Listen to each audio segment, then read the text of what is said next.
Adishakti films.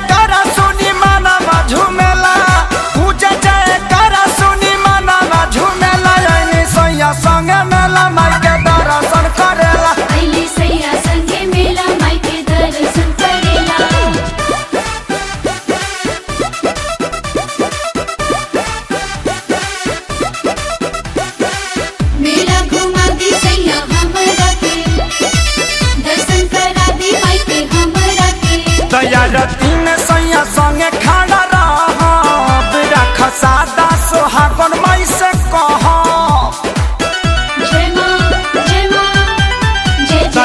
तीन सैया संगे खड़ा रहब, रख सादा सोहागन मई से कहब। अरे पूजा करके छोला खाए खातिर जाए ठेला, पूजा करके छोला खाए खातिर जाए ठेला। यानी सैया संगे मेला माई के दर्शन करे।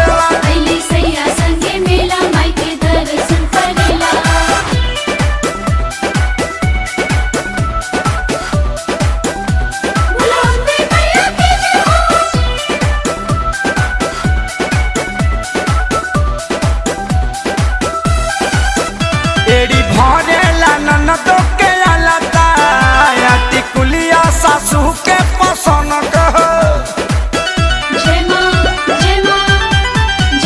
एक किलो जिलेबी ले ले हाँ खाए खातिर बची पवन के।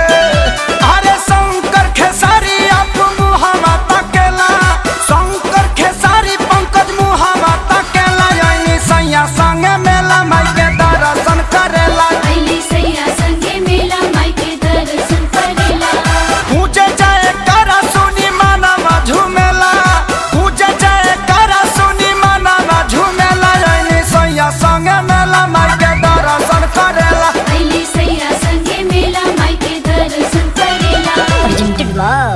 आदिशक्ति फिल्म्स।